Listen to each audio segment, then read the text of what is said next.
للمتقين ولا عدوان إلا على الله.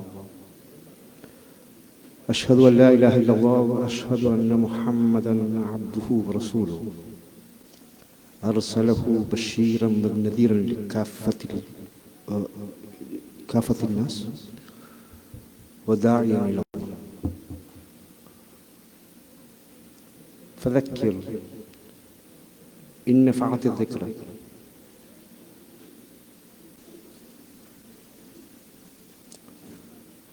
Jeddah ഇസ്ലാഹി centre, Indian ഇസ്ലാഹി centre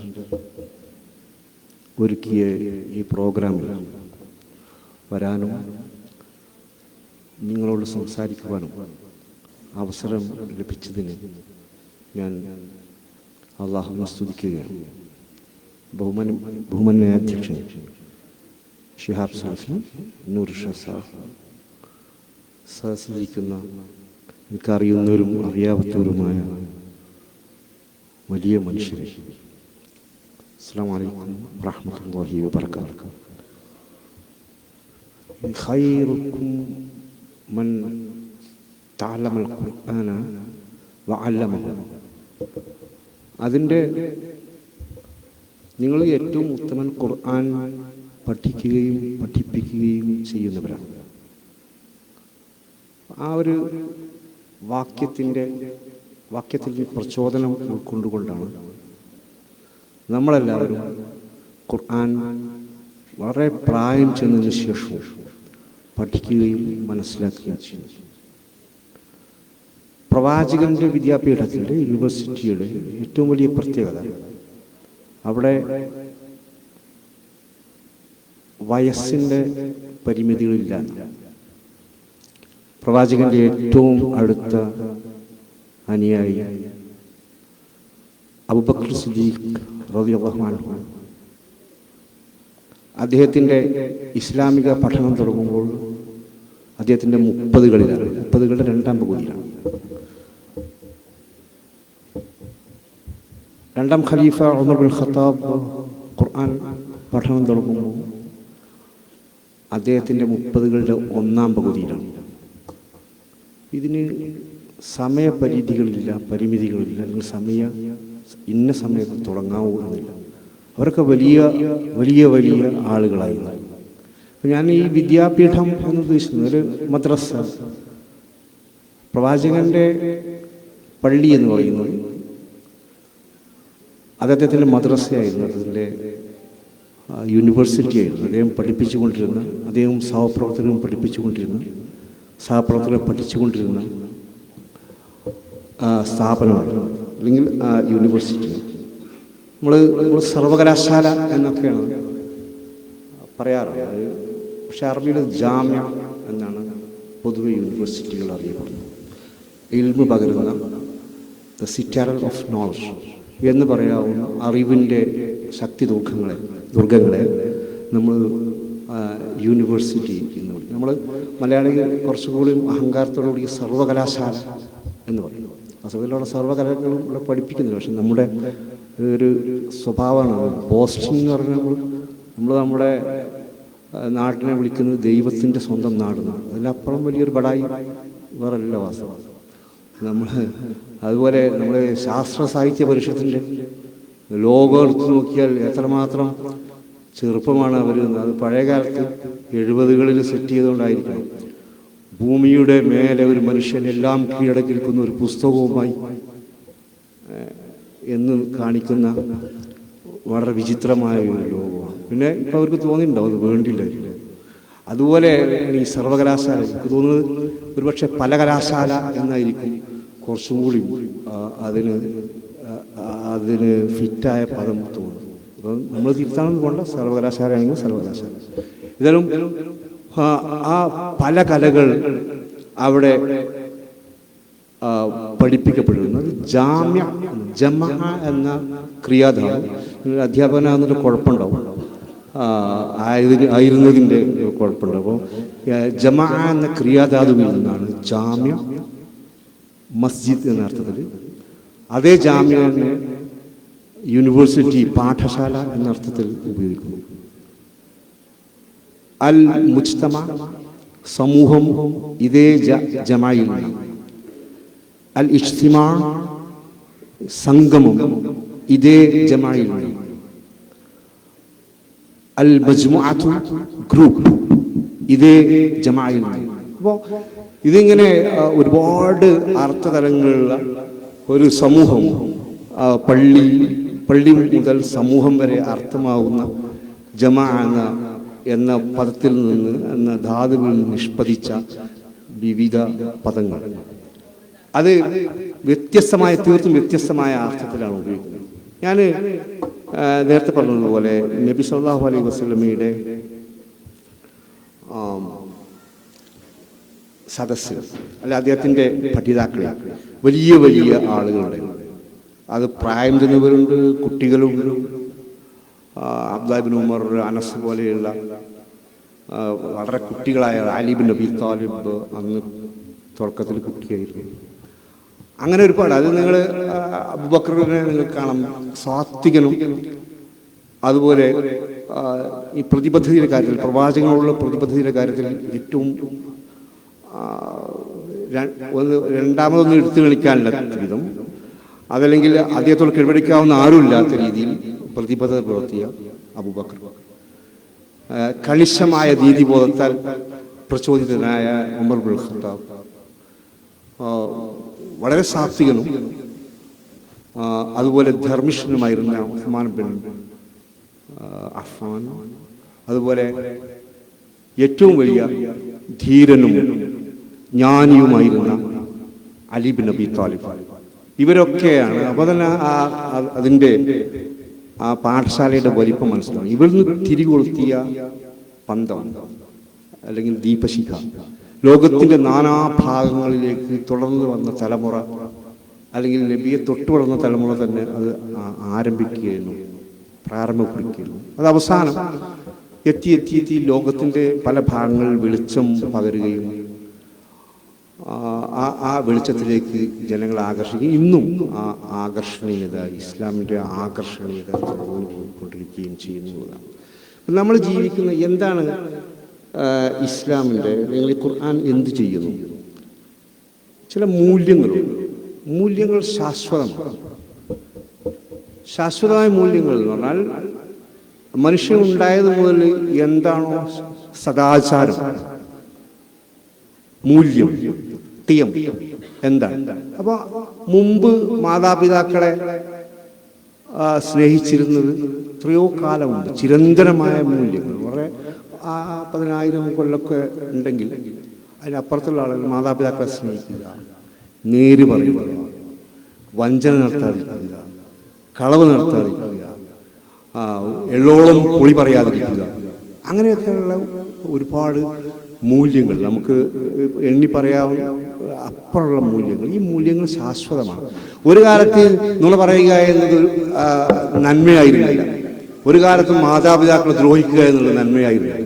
ഒരു കാലത്ത് ഇത് ഈ പ്രവാചകന്റെ പണി എന്താ വെച്ചാൽ, പ്രവാചകന്മാരുടെ പണി എന്താണെന്ന് വെച്ചാൽ ഈ മൂല്യങ്ങളെ പുനരുജ്ജീവിപ്പിക്കുകയാണ്. ഇനിയൊരു പ്രവാചകൻ വരാനില്ല. നമ്മളൊക്കെയാണ് ഈ മൂല്യങ്ങൾ. അപ്പോൾ നമ്മളിപ്പോൾ വല്ലാത്തൊരു കാലത്താണ്. ഇപ്പോൾ സദാചാരം എന്ന് പറഞ്ഞാൽ അശ്ലീലമായ പദമാണ്. സദാചാര പോലീസ്, സദാചാരം മാത്രം ആരും പ്രയോഗിക്കാറില്ല. സദാചാര പോലീസ് അത് അശ്ലീലമായ പദം ആകേണ്ടതല്ല. എല്ലാം അതിനെന്താ, ഏത് ചോദ്യങ്ങൾക്കും അതിനെന്താ അപ്പോൾ ആ ഒരു മറുചോദ്യത്തിലൂടെ, അതിനെന്താന്നുള്ള മറുചോദ്യത്തിലൂടെ നമ്മുടെ മനസാക്ഷ്യം മറിച്ചിടച്ചില്ല. അപ്പോൾ പിന്നെ എന്നിട്ട് അവർ ആധുനിക മനുഷ്യൻ, അവസാനം ആധുനിക മനുഷ്യൻ ഇങ്ങനെയാണ് എന്ന് പറയുന്നത്. ഇപ്പോൾ അയ്യപ്പ പണിക്കർ പറഞ്ഞതുപോലെ കോഴിയെ കട്ടാൽ എന്താ പൊരിച്ചു തിന്നാനല്ലേ എന്ന് ചോദിച്ചാൽ മതി. അതിനെന്താ ഓനെ ആവശ്യത്തിലായിട്ടില്ല എന്ന് ചോദിക്കുന്ന വളരെ വിചിത്രമായ സദാചാരം. നമ്മളൊക്കെ അതിൽ ഏകദേശം നമ്മൾ സദാചാരം ഇനി വേണ്ട, അല്പകാലത്തേക്ക് സദാചാരത്തിന് അവധി പ്രഖ്യാപിച്ച് വീട്ടിലിരിക്കാം. ഒരു പക്ഷേ നിതാന്തമായ, ഇപ്പം കെ സി ബുക്കർ പോലും ഒരു തമാശ പറയുന്നുണ്ട്. അവരുടെ ഒരു നമ്പൂതിരി എന്നുള്ളത് ജാതീയതയുമായി ബന്ധപ്പെട്ടിട്ടുള്ളത് കൊണ്ട് പറയുന്ന ആൾ അയാളോട് പറഞ്ഞു, നിങ്ങളുടെ പിന്നെ പത്നി ഒരാളുമായി ഇങ്ങനെ ചേർന്ന് നിൽക്കുന്നത് ഞാൻ കണ്ടു. അപ്പോൾ അദ്ദേഹം പറഞ്ഞു, അത് നിങ്ങൾ നോക്കുകയായിരിക്കും. ആരാണ് നിങ്ങൾ നോക്കുക? അപ്പോൾ വേറെ ദിവസം പറഞ്ഞു, നിങ്ങളുടെ പത്നി ഒരാളെ കെട്ടിപ്പിടിച്ച് നിൽക്കുന്നത് കണ്ടു. നിങ്ങൾക്ക് വണ്ണം നോക്കുകയായിരിക്കും, ഒന്നും ഉണ്ടാവില്ല. പിന്നെ അടുത്ത ദിവസം വേറെ കംപ്ലൈൻറ്റ് പറഞ്ഞു, അത് കനം നോക്കുകയായിരിക്കും എന്ന് പറഞ്ഞു. എല്ലാത്തിനും ഒരു കാരണം ഉണ്ടാക്കിയിട്ട് സദാചാരം, നമ്മൾ നിലവിലുള്ള സദാചാരത്തെ തകിടം മറിക്കാനുള്ള ശ്രമങ്ങൾ എല്ലാ ഭാഗത്തും. ക്ഷമിക്കുക, എങ്ങനെയൊക്കെ ചില പ്രശ്നങ്ങൾ.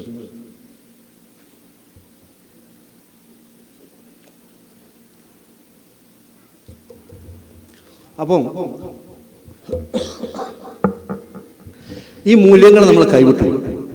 ഈ മൂല്യങ്ങൾ എല്ലാ കാലം, ഈ കേരളത്തിൽ ഇത് തുടക്കം കുറിക്കുന്നത് നബി സ്വല്ലല്ലാഹു അലൈഹി വസല്ലമയുടെ ആ മദ്രസ. ഇത് ഞാൻ മദ്രസ എന്ന് പ്രത്യേകം, അല്ലെങ്കിൽ സ്കൂൾ യൂണിവേഴ്സിറ്റി പ്രത്യേകം പറയുന്നത് വേറൊരു കാര്യത്തിൽ. ഇതൊന്നുമല്ല എനിക്ക് പറയാനാണ്.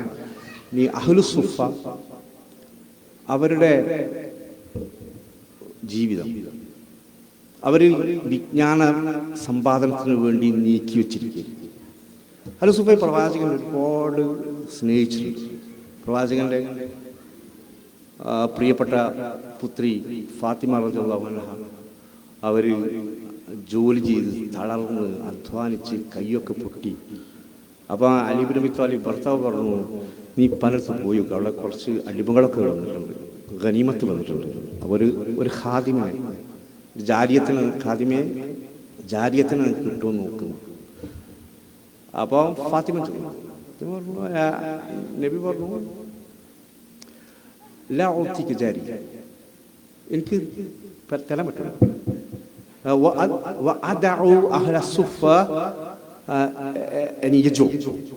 അതേസമയത്ത് അഹ്ലു സുഫയെ പട്ടിണിക്കിട്ടിട്ട് നിനക്ക് അത്ര അഹ്ലു സുഫ എന്ന് പറയുന്ന പാഠശാലയെ നിലനിർത്താൻ വേണ്ടി പ്രവാചകൻ കഠിനാധ്വാനം ചെയ്തു. എല്ലാ സഹാബികളോടും പറഞ്ഞു, നിങ്ങൾ ഭക്ഷണങ്ങളാക്കി അവർക്ക് കൊടുക്കണം. അവർ ഒരുപാട് ആരൊക്കെയാണ് ചില്ലറ ഘടാഘടിയൻ ടീമാണ്. ഒന്ന് അബൂ ഹുറൈറ, സൽമാനുൽ ഫാരിസി, അതുപോലെ അബ്ദുൽ ഗഫാരി, അങ്ങനെ ഒരുപാട്, ബിലാൽ ബിൻ റബാഹ്, ഒരുപാട് ആളുകൾ. അത്ര വലിയ വലിയ ടീമാണ്. അവർക്കൊക്കെ അവർ അധ്വാനിക്കാൻ അവർ കഴിയുമായിരുന്നു. പക്ഷെ അവർ ദീനിന് വേണ്ടി, അല്ലെങ്കിൽ വേറെ പുറത്തേക്ക് പോകാൻ അവർക്ക് സാധിക്കുകയും, പക്ഷെ ദീനിന് വേണ്ടിയിട്ട്, അല്ലെങ്കിൽ ദീൻ പഠിക്കാൻ വേണ്ടിയിട്ട് അവരവരുടെ ജീവിതം പട്ടിണിക്കിട്ടും അർദ്ധ പട്ടിണിയായിട്ടും മുഴുപട്ടിണിയായിട്ടും അവർ ജീവിതം ചെലവഴിക്കുകയാണ്. അത് അവർക്കൊക്കെ ഇപ്പം സൽമാൻ ഫാരിസി നിങ്ങൾക്കറിയാം, അദ്ദേഹത്തിൻ്റെ തന്ത്രമാണ് പിന്നെ ഖന്തക്ക് കുടിക്കാനുള്ള. നമ്മളൊരു സ്ട്രാറ്റജി വളരെ പ്രധാനപ്പെട്ട ഒരു യുദ്ധത്തിൽ ഇവരുടെ സ്ട്രാറ്റജി നിശ്ചയിച്ചത് ആരായിരുന്നു? മുസ്ലിം സൽമാൻ ഫാരിസിയായിരുന്നു. അദ്ദേഹത്തിൻ്റെ യജമാനൻ മുസ്ലിമായിരുന്നു. അദ്ദേഹത്തിൻ്റെ യജമാനൻ ജൂതനായിരുന്നു. അപ്പോൾ അയാളാണെങ്കിൽ സൽമാൻ ഫാരിസിയെ വിടൂല. ഇവരിങ്ങനെ എല്ലാ ദിവസവും ചോദിക്കും, എന്നെ ഞാനന്ന് നബിയുടെ പാഠശാലയിൽ പോയിക്കോട്ടെ എന്ന് ചോദിച്ചു. അവസാനം നബി ഇടപെട്ടിട്ട് അദ്ദേഹത്തെ മോചിപ്പിക്കാൻ വേണ്ടി എന്ത് തരണം ചോദിച്ചു. അപ്പോൾ വലിയ സംഖ്യ പറഞ്ഞു. അതുപോലെ 300-ലധികം ഈന്തപ്പനകളും വെച്ച് പിടിപ്പിക്കണം എന്ന് പറഞ്ഞു. നബി സാഹബത്തിന് ഇറങ്ങിയ പൈസ സംഘടിപ്പിച്ചു കൊടുത്തു. ജൂതൻ എന്ന് പറഞ്ഞാൽ അങ്ങനെയാണ്, ഭയങ്കര, അയാൾക്ക് പൈസ കിട്ടിയാൽ തന്നെ മതി. അപ്പോൾ സാധാരണ ജൂതനെ പറ്റി പറയല്ലോ, പണ്ട് തർക്കിച്ചു കൊണ്ടിരുന്നു. ഒരു വാള് വാങ്ങാൻ വേണ്ടി ജൂതൻ പോയപ്പോൾ തർക്കിച്ചു. അപ്പോൾ അയാൾ ഒരു വില പറഞ്ഞു, കടക്കാരൻ. അപ്പോൾ ഇയാളതിന് പകുതി വില പറഞ്ഞു. അപ്പോൾ അന്ന് പകുതി വിലക്ക് അവസാനം തർക്കിച്ച് പകുതി വിലക്ക് കൊടുത്തപ്പോൾ അത് പറ്റില്ല, കാൽ വാപ്പ അതിൻ്റെ പകുതിയായിരുന്നു. അവസാനം തർക്കിച്ച് ഇയാൾ പറഞ്ഞു, ഗതി കെട്ടിട്ട് പറഞ്ഞു, വേണ്ട, നീ എനിക്ക് വെറുതെ എടുത്തോ. അപ്പോൾ ജൂതൻ പറഞ്ഞു, 2 എണ്ണം വേണം. അതാണ് ജൂതബുദ്ധി എന്ന് പറയുന്നത്. വളരെ സാധാരണ ക്രിസ്ത്യാനികൾ മറ്റേ ഫലസ്തീൻ പിടിച്ചാക്കിയ സന്ദർഭത്തിൽ അപ്പോൾ 2 ഓഫറാണ് പോപ്പ് കൊടുത്തത്. ഒന്ന് എന്താണെന്ന് വെച്ചാൽ നിങ്ങൾ ശരീരം കൊണ്ട് ജെറൂസലേമിലേക്ക് മാർച്ച്. രണ്ടാമതായി കഴിയാത്ത ആളുകൾ പൈസ കൊടുക്കും. പക്ഷെ അവർക്ക് പൈസ കൊടുക്കുമ്പോൾ ഒരു ബോണ്ട് കൊടുക്കും. ഭൂമി സ്വർഗത്തിൽ ഇത്ര ഭൂമിയുണ്ട്. അപ്പോൾ അവിടെ റോമിൽ കച്ചവടം പൊടി പിടിച്ചു. പെരുമ്പാമ്പുമായിരുന്ന ക്യൂ ആണ്. വളഞ്ഞ് ഇത് ഈ സ്വർഗത്തിലൊരു ബോണ്ട് കിട്ടാൻ വേണ്ടിയിട്ട് ഇത് ഈ ചരിത്രത്തിൽ എഴുതി വെച്ചതാണ്. ഉദ്ധരിക്കപ്പെടുന്നു എന്ന് പറഞ്ഞു. ഇത് വെറും ഒരു കഥയല്ല. അപ്പോൾ അവസാനം ഒരു ജൂതനോട് വലിയ ചോദിച്ചു, നരകം വിൽക്കുമെന്ന് ചോദിച്ചു.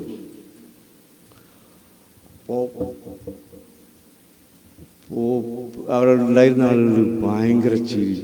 ഒരു പൊട്ടൻ തോന്നുന്നു അങ്ങോട്ടും ഇങ്ങോട്ടൊക്കെ സംസാരിച്ച് നരകമൊക്കെ ചോദിക്കുക. അപ്പോൾ ഉണ്ട് കുറച്ച് വില, അതെ ഉള്ള വില. അപ്പോൾ സ്വർഗത്തിനേക്കാളും കുറഞ്ഞ വിലയുള്ളൂ.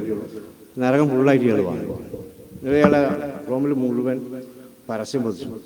ഈ നരകം ഞാൻ വിലക്ക് വാങ്ങിയിരിക്കുന്നു, അത് ഞാൻ പൂട്ടിയിരിക്കുന്നു. പിന്നെ ആർക്കാ സ്വർഗം വേണ്ടി? സ്വർഗം വില കൊടുത്തു പോകുന്നേരം. ഇതാണ് ജൂതബുദ്ധി എന്ന് പറയുന്നത്. അപ്പോൾ അയാൾ വളരെ കൃത്യമായി പറഞ്ഞു, ഇത്ര ധനം കിട്ടണം, പൈസ കിട്ടണമെന്ന്. നബി അത് കൊടുത്തു. പിന്നീട് അത് നബീൻ്റെ സദസ്സിൽ വന്നിരിക്കാനാണ്. പിന്നീട് അദ്ദേഹം സൽമാൻ ഫാരിസി അവിടുന്ന് മാറിയിട്ടില്ല. ഹൗലു സുഫയിൽ തന്നെയായിരുന്നു പഠിപ്പിക്കുകയും ഒക്കെ ചെയ്തു.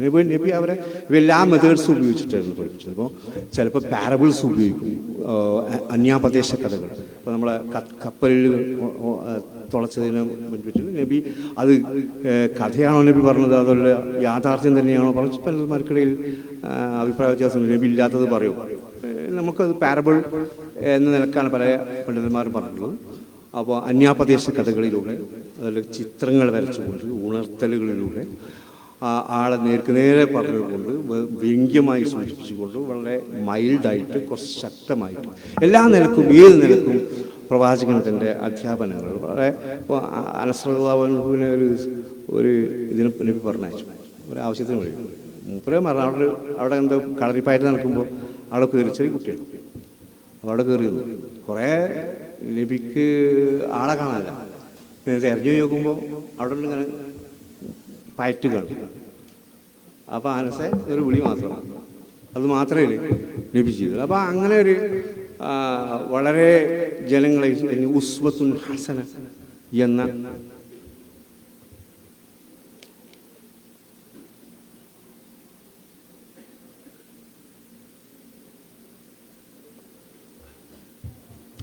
ഉസ്വത്തുൽ ഹസന. അപ്പം ഈ ശാശ്വതമായ മൂല്യങ്ങൾക്ക് വേണ്ടി ആ പ്രവാചകൻ്റെ അനുയായികൾ, പിന്നെ അബൂഹുറൈറയിൽ നമുക്ക് ഈ അറിവുകൾ മുഴുവൻ ഇസ്ലാമിൻ്റെ കുറിച്ചുള്ള, അല്ലെങ്കിൽ പ്രവാചകൻ്റെ അധ്യാപനങ്ങളുടെ അറിവുകൾ. അപ്പം നമ്മൾ പല ആളുകളും സംശയം പ്രകടിപ്പിച്ചു. ഈ ഫാത്തിമ ബർണീസ് പോലെയുള്ള ചേകനൂർ മൊഴിയൊക്കെ അവരിൽ നിന്ന് എടുത്താൽ എനിക്ക് തോന്നും ഒരുപാട് കഥകൾ അബൂഹുറൈറയെ കുറിച്ച്. അപ്പോൾ എങ്ങനെ അദ്ദേഹത്തിന് ഇത്രത്തെ കുറേ കഴിച്ചിട്ടല്ല അദ്ദേഹം ഇസ്ലാം വന്നത്. അപ്പോൾ അദ്ദേഹം പറയുന്നത് മറുപടി ഉണ്ട്. ഞാൻ വയ്യ എത്തിയത് സംഗതി ശരിയാണ്, പക്ഷേ പിന്നെ ഞാൻ നബിയെ വിട്ടിട്ടില്ല. ഓരോ കാര്യവും വളരെ കൃത്യം, നബിയുടെ ജീവിതത്തിലെ വളവുതിരിവുകളെ സാഗൂതം പിന്തുടർന്ന ഒരാളാണ്.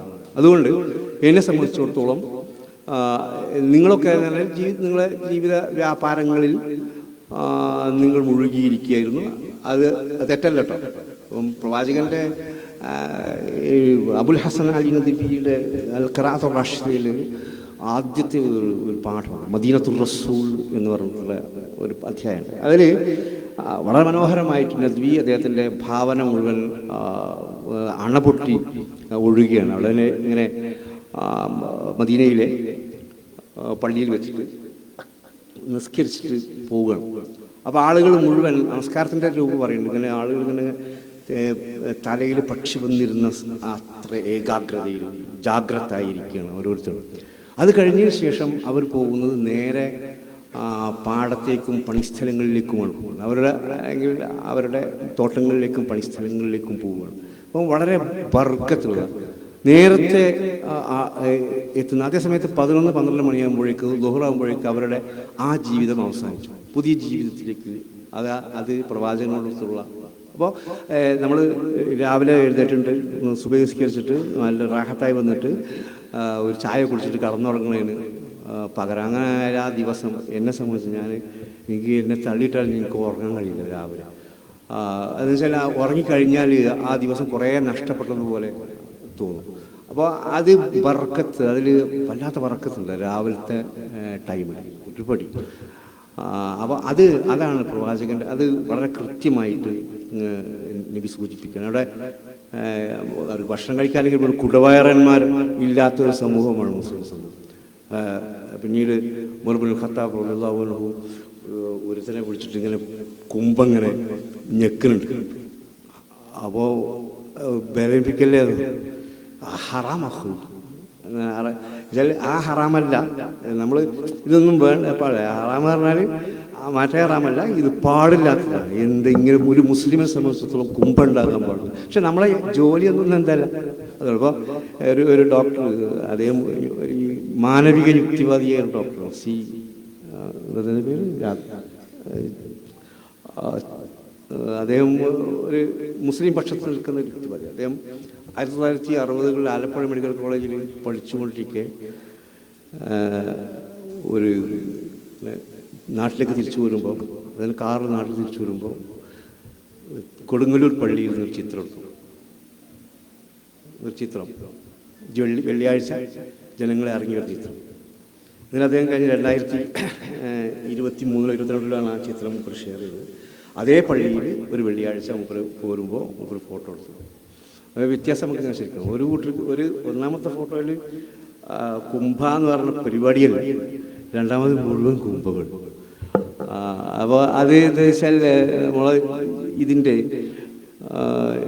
നമ്മളെ ജീവിതം സെഡൻഡറി ലൈഫ് സ്റ്റൈൽ എന്നൊക്കെ നമ്മൾ പറയുന്നത്. നമ്മൾ അധ്വാനിക്കുന്നുണ്ട്, നമ്മൾ അധ്വാനിച്ചിട്ടാണ് ജീവിക്കുന്നത്. പക്ഷേ ഈ ഇരുത്തം വന്ന പണിയായതുകൊണ്ട് നമ്മൾ അറിയാതെ അതിൽ അകപ്പെട്ടു പോകുന്നു. അപ്പം ഈ പ്രവാചകൻ്റെ അനുയായികൾ എവിടെയൊക്കെ എത്തിയെന്ന് ചോദിച്ചാൽ, നമ്മളെ സുഹൈബ് റൂമി, അദ്ദേഹം ഒരു അഹ്ലുസുഫക്കാരനാണ്. റോമക്കാരുടെ കയ്യിൽ പെട്ടുപോയതുണ്ട്. അദ്ദേഹത്തിൻ്റെ കഴിവുകൾ, അദ്ദേഹം ഒരു ഗോത്രത്തിൻ്റെ പ്രധാനപ്പെട്ട ആളായിരുന്നു, അടിമയായി വിളിക്കപ്പെട്ടതാണ്. അദ്ദേഹത്തിൻ്റെ കഴിവുകളൊക്കെ അദ്ദേഹം ഇസ്ലാമിൻ്റെ വിളിച്ചെടുക്കും. സ്വന്തം കഴിവുകൾ പ്രോത്സാഹിപ്പിക്കുന്ന ഫിത്രത്ത് എന്നതിനെ നമ്മൾ പറയും യൂലുദ് അലൽ ഫിത്ര. നമ്മളെ സംബന്ധിച്ച് യൂലുദ് അലൽ ഫിത്ര എന്ന് പറഞ്ഞാൽ ഫിത്ര ജനിച്ചോടുകൂടി ആ ഫിത്ര കഴിഞ്ഞു. അങ്ങനെ കഴിയുന്നില്ല, ഫിത്ര വളർത്തിക്കൊണ്ട് വരണം. ഫിത്ര it's a continual process, never ending. അപ്പം ആ ഫിത്രയെ വളർത്തുകയും വർദ്ധിപ്പിക്കുകയും പരിപോഷിപ്പിക്കുകയും പരമോന്നതമായ അവസാനം ഇക്ബാൽ പറഞ്ഞതുപോലെ സമ്പൂർണ്ണ മനുഷ്യനായിട്ട് ഇൻസാനുൻ കാമിൽ എന്ന ലെവലിലേക്ക് പ്രവാചകൻ സ്വയം ഉയരുകയും അദ്ദേഹത്തിൻ്റെ അനുയായികൾ അതിലേക്ക് ഉയർത്തുവാൻ വേണ്ടി ശ്രമിക്കുകയും. കാരണം ഫിത്ര അദ്ദേഹം അവസാനം വരെ ഫിത്ര പിന്തുടരാൻ ശ്രമിച്ചു, അല്ലെങ്കിൽ ഫിത്ര വളർത്തിയെടുക്കാൻ വേണ്ടി ശ്രമിച്ചു. നമ്മളെ കഴിവുകൾ പരിപോഷിക്കുകയും നമ്മളില്ലാത്ത ഓരോ നമുക്കിപ്പം നമ്മൾ തലബുൽ ഇൽമി ഫരീദത്തുൻ അലാ കുല്ലി മുസ്ലിമിൻ വ മുസ്ലിമത്തിൻ എന്ന് നബി പറയുന്നുണ്ട്. അല്ലെങ്കിൽ ആരോ പറഞ്ഞിട്ടുണ്ട് അൽ കലിമത്തുൽ ഹിക്മ ദാലത്തുൽ മുഅ്മിൻ എന്ന് പറഞ്ഞാൽ അത് നബിയുടെ പേരിൽ ചാർത്തപ്പെട്ടത്. പക്ഷെ നല്ല വാചകം. വിജ്ഞാനം എന്ന് പറയുന്നത്, വിജ്ഞാനത്തെക്കാൾ ജ്ഞാനം എന്ന് പറയുന്നത് മനുഷ്യൻ്റെ നഷ്ടപ്പെട്ട പോയ മുതലാണ്. നഷ്ടപ്പെടില്ല, ആ മുതലാണ്. അത് എവിടെയാ ചെയ്യില്ല, അത് നിങ്ങൾ തിരിച്ചെടുക്കണം. അതുപോലെ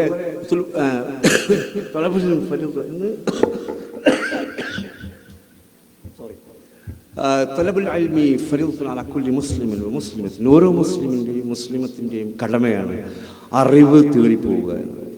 അത് ഒരു കാലത്തും തേടിപ്പോകേണ്ടിയിരുന്നു. അങ്ങനെയാണ് നബിയുടെ പള്ളിയിൽ വിദൂരസ്ഥമായ ദേശങ്ങൾ, ദൂര ദിക്കുകളിൽ നിന്ന് ആളുകൾ എത്തിപ്പെട്ടതും അദ്ദേഹം പഠിപ്പിക്കാൻ ആരംഭിച്ചതും. അപ്പോൾ ഇന്നിപ്പോൾ ശരിക്കും നമുക്ക് അതിൻ്റെ പോകേണ്ട ആവശ്യമില്ല. ഇനി നമ്മൾ ശ്രദ്ധിക്കേണ്ടത് എന്താണെന്ന് വെച്ചാൽ, നമ്മൾ വെറുതെ എന്നാൽ മതി. ഇന്ന് വെറുതെ നോക്കുമ്പോൾ അറിവുകൾ ഇങ്ങനെ വന്നുകൊണ്ടിരിക്കുകയാണ്. ഉറങ്ങുമ്പോഴുള്ള കുറച്ച് നേരത്തെ അതല്ലാത്തൊക്കെ നമ്മളൊന്ന് മൊബൈൽ നോക്കും, അപ്പോൾ പുതിയ അറിവ് വരും. അതൊക്കെ അതുകൊണ്ട് ആ ഇൽമുകൾ എങ്ങനെയൊക്കെ എന്തെല്ലാം ആളുകൾ ഒരു ഇതൊക്കെ പ്രാവർത്തികമാക്കുകയും ചെയ്യുന്നുണ്ട്. കുറേ ആളുകൾ പറയും 6 ലിറ്റർ വെള്ളം കുടിച്ചുകൊള്ളി, അപ്പോൾ 6 ലിറ്റർ വെള്ളം കുടിക്കും. കുറേ ആൾ മഞ്ഞൾ ഇട്ടിട്ട് വെള്ളം കുടിച്ചുകൊള്ളി പറയും, അപ്പോൾ അത് കുടിക്കും. കുറേ ആൾക്കാർ ഈത്തപ്പഴം മാത്രം 3 എണ്ണം ഒരു ദിവസം തിന്നുള്ളിൽ അത് ചെയ്യും. വേറെ കൂട്ടി പറയും തേങ്ങാപ്പൂള് തിന്നാൽ മതി, അങ്ങനെ ചെയ്യും.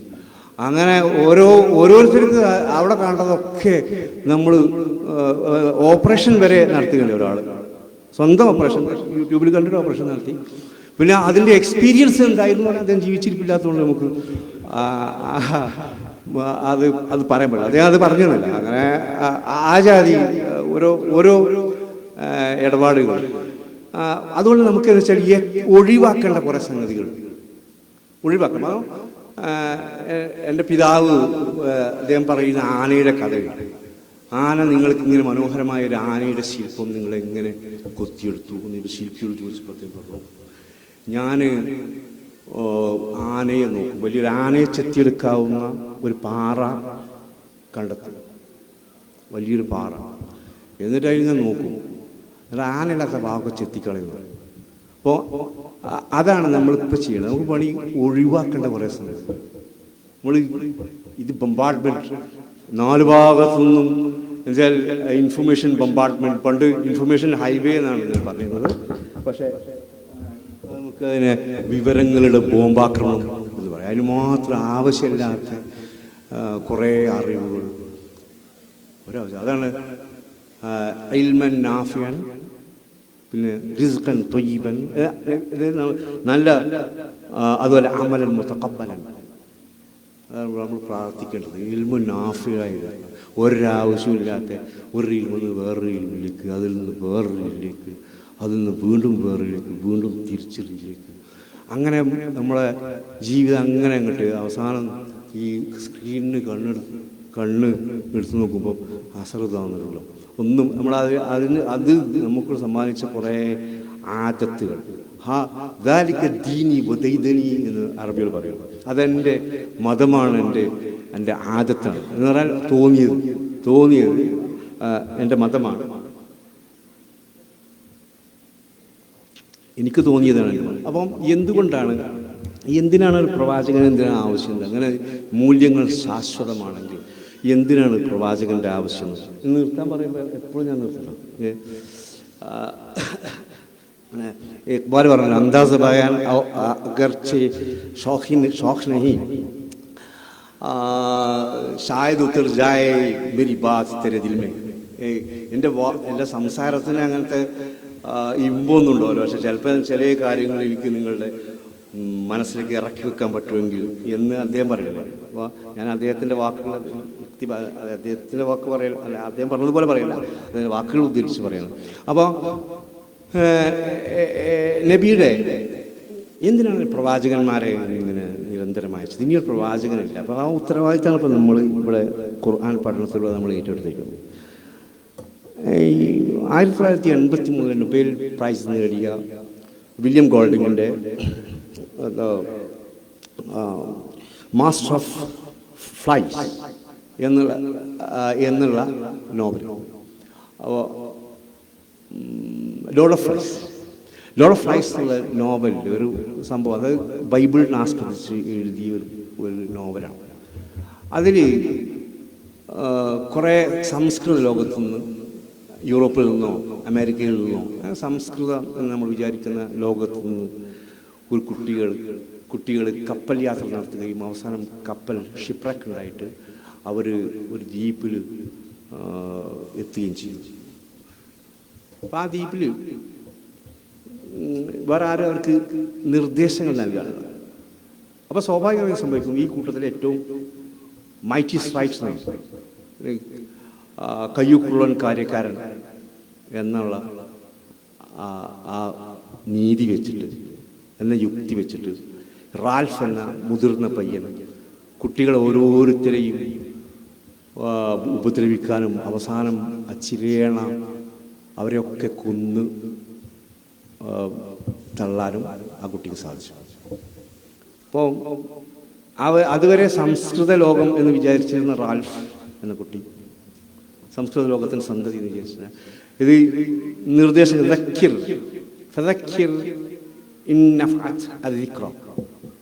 ഓർമ്മിപ്പിച്ച് കൊടുത്തിട്ടില്ലെങ്കിൽ റാൽഫിന് സംഭവിച്ചതുപോലെ മനുഷ്യത്വം മുഴുവൻ ഇല്ലാതാവുകയും അയാൾ മൃഗീയതയിലേക്ക് തിരിഞ്ഞു നടക്കുകയും ചെയ്യും. മനുഷ്യൻ്റെ പ്രത്യേകത നമ്മൾ ചില കുട്ടികളിലൊക്കെ ചില സ്വാർത്ഥതകൾ, മനുഷ്യന് എന്തും ആവാൻ സാധിക്കുന്നു. ഏത് സാഹചര്യത്തോടും ജീവിച്ചു പോകുന്ന ഒരു ജീവിയാണ്, ഏത് സാഹചര്യത്തോടും പൊരുത്തപ്പെടുന്ന ഒരു ജീവിയാണ് മനുഷ്യൻ എന്ന ദസ്തയേവ്സ്കിയുടെ പ്രമാദമായ ആ അഭിപ്രായം. അതിൻ്റെ അടിസ്ഥാനത്തിൽ ഏത് സാഹചര്യവും, ഒരു കാട്ടിലാണെങ്കിൽ കാട്ടിൻ്റെ മൗഗ്ലിയോടൊപ്പം വളർന്ന കുട്ടി, ചെമ്മനായോടൊപ്പം വളർന്ന മൗഗ്ലി ചെന്നായുടെ സ്വഭാവം കാണിക്കും എന്ന് പറഞ്ഞതുപോലെ മനുഷ്യൻ ആരോടുകൂടെയാണ് ജീവിക്കുന്നത്, മനുഷ്യൻ്റെ മാത്രം പ്രത്യേകത. വേറൊരു ജീവിക്കും ഭാവിയില്ല, ഭൂതമില്ല, വെറും വർത്തമാനം മാത്രം. ഒരാരെയും ആ ജീവി അല്ലെങ്കിൽ പുതിയ അറിവുകൾ അതിന് കിട്ടുന്നില്ല, അത് ആരെയും ചിരിച്ചുകൊണ്ട് കബളിപ്പിക്കുന്നില്ല, അതല്ലെങ്കിൽ വേറെ നിരക്കുള്ള സഹായങ്ങൾ അത് ചെയ്യുന്നില്ല. അത് അതിൻ്റെ രീതിയിൽ അങ്ങനെ നടന്നു പോയിക്കൊണ്ടിരിക്കും. അതാണ് ഒരു മനുഷ്യൻ്റെ പ്രത്യേകത. അപ്പോൾ ഈ മനുഷ്യൻ എന്താ വെച്ചാൽ തദ്കീർ ഇല്ലെങ്കിൽ, ഓർമ്മപ്പെടുത്തലില്ലെങ്കിൽ വീണ്ടും പഴയതിലേക്ക് പോകും. നമ്മളെ കുട്ടിയാവുമ്പോൾ നമ്മൾ എന്ത് ചെയ്യുന്നു? നമ്മൾ കുട്ടികളെ ശ്രദ്ധിച്ചിട്ടുണ്ട്, നിങ്ങളെ കൈ ഇങ്ങനെ ഇരിക്കും, പിന്നെ കുട്ടി കൈ ഇങ്ങനെ വിട്ടരും. പിന്നെ കുട്ടികൾ ഏത് മുട്ടായി കൊടുത്താലും കുട്ടിക്കൊരു ആവശ്യം ഉണ്ടാവില്ല, 10 മുട്ടായികളും ഇവിടെ പിടിക്കും. പിന്നെ നമ്മളിങ്ങനെ മൂല്യങ്ങൾ പുറത്തുനിന്ന് ഇങ്ങനെ കൊടുക്കുമ്പോൾ കുട്ടീൻ്റെ കൈ ഇങ്ങനെ നിവരും, അതിന് എല്ലാവരും കൊടുത്തുകൊണ്ടുപോകും. ആ മൂല്യങ്ങൾ കൊടുത്തിട്ടില്ലെങ്കിൽ കുട്ടിയുടെ കയ്യിൽ നിന്ന് സ്വാർത്ഥതയുടെ നിറകുളമായി നിത്യരൂപമായി ആ കുട്ടി മാറുന്നത്. അപ്പോൾ ഇതാണ് പ്രവാചകൻ തൻ്റെ അനുയായികളുടെ വൃക്ഷം ഒരു വിത്ത് വൃക്ഷമായി പ്രവാചകൻ മാറ്റുകയാണ്. ഓരോ വിത്തായിട്ടാണ് അവരുടെയൊക്കെ ഈ അഹ്ലുസുഫയെ കയ്യിൽ കിട്ടുന്നത്, വിത്തായിട്ടാണ്. അത് വൃക്ഷമായി മാറ്റുകയാണ്. ആ വൃക്ഷം വിരിഞ്ഞു കുലക്കുകയും ചെയ്യുന്ന അതിമഹത്തായ കാഴ്ച, അല്ലെങ്കിൽ കർണാനന്ദകരമായ കാഴ്ച കണ്ടിട്ടാണ് പ്രവാചകൻ വിട പറയുന്നത്. 23 വർഷത്തെ വളരെ സംഭവ ബഹുലവും ചടുലവുമായ നിതാന്തമായ അധ്വാനത്തിലൂടെ അവിശ്രമമായ പരിശ്രമത്തിലൂടെ അദ്ദേഹം നേടിയെടുത്ത ഈ സാമൂഹികമായ പ്രതിബദ്ധത, അതാണ് ജാമ്യ എന്നുള്ള പള്ളിക്ക്. നിങ്ങൾക്കറിയാം, ജാമ്യ എന്നുള്ളത് യൂണിവേഴ്സിറ്റികൾക്ക് ഉദ്ധരിക്കുന്നത്. ജാമിൽ അസ്ഹർ എന്നാണ്.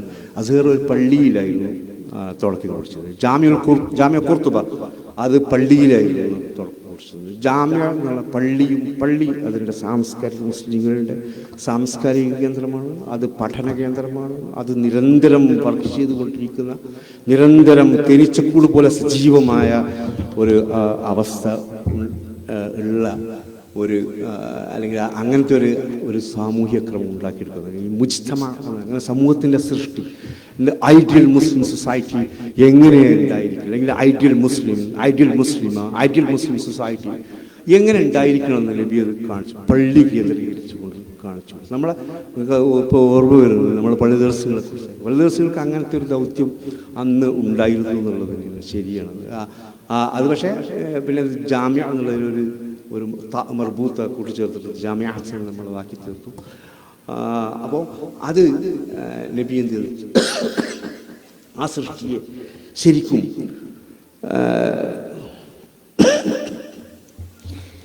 തൊള്ള പണിമുടക്കണം ശരിക്കും. അപ്പോൾ ഞാൻ നിർത്താനായത് വേണമെങ്കിൽ എനിക്ക് തോന്നുന്നത് ഞാൻ ഇങ്ങനെ ലാൻഡിങ് നടത്താം എന്നുള്ളതാണ്. നിങ്ങളിങ്ങനെ ഇരുന്ന് കേട്ട് വരുമ്പോൾ എനിക്കിങ്ങനെ തോന്നല് ഞാൻ ഇനി പറഞ്ഞു പോകുന്നുള്ളത്. അത് അപ്പോൾ നിങ്ങളിങ്ങനെയൊക്കെ നബിയുടെ സദസ്സിലിരിക്കുന്ന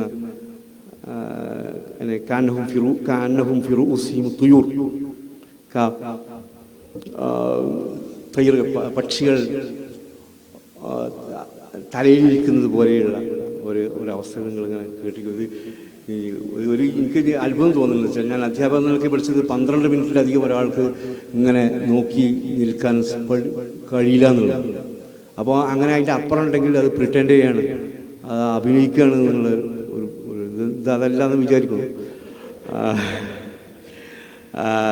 നമ്മൾ അധ്യാപകർ പൊതുവെ എന്ന് വെച്ചാൽ വീണ്ടും വീണ്ടും നബി അങ്ങനത്തെ ഒരു അധ്യാപകനാണ്. വീണ്ടും വീണ്ടും പറഞ്ഞ തന്നെ പറയും, 3 പ്രാവശ്യം പറയും ഒരേ സംഗതി 3 പ്രാവശ്യമൊക്കെ നബി 3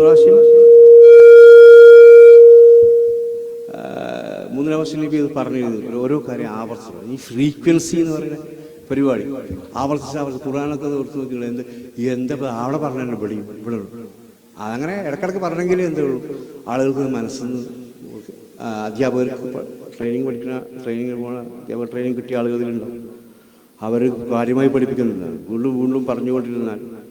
അതുകൊണ്ടാണ് ടെക്സ്റ്റ് ബുക്കിലൊക്കെ കഴിഞ്ഞിടത്തെ ടെക്സ്റ്റ് ബുക്കിൽ പറഞ്ഞത് അതന്നെയായിരിക്കും ഈ കൊല്ലത്തെ ടെക്സ്റ്റ് ബുക്കിൽ ആദ്യം പറയാം. കാരണം വീണ്ടും ഒരു ഓർമ്മപ്പെടുത്തൽ എന്നുള്ളത് ആ നബി അത് ചെയ്തുകൊണ്ടിരുന്നു. അതിന് നിങ്ങൾ എൻ്റെ പാളിപ്പോയ വാക്കുകൾ ചൂളിയിരുന്ന് കേട്ടത് നന്ദി പറയാണ്. اللهم اغفر للمؤمنين والمؤمنات والمسلمين والمسلمات الأحياء والأموات إنك مجيب الدعوات يا قاضي الناس. اللهم يا مقلب القلوب ثبت قلوبنا على دينك. اللهم إنك عفو تحب العفو فاعف عنا. ربنا تقبل منا دعاءنا إنك أنت السميع العليم وتب علينا إنك أنت التواب الرحيم. آمين برحمتك يا أرحم الراحمين. ഞാൻ ക്ഷമ ചോദിക്കുകയാണ്. എൻ്റെ ശബ്ദത്തിൽ ഉള്ള ഇത് വന്നില്ല, ഞാൻ നിങ്ങളെ ബുദ്ധിമുട്ടിച്ചുകൊണ്ടിരുന്നു. അപ്പോൾ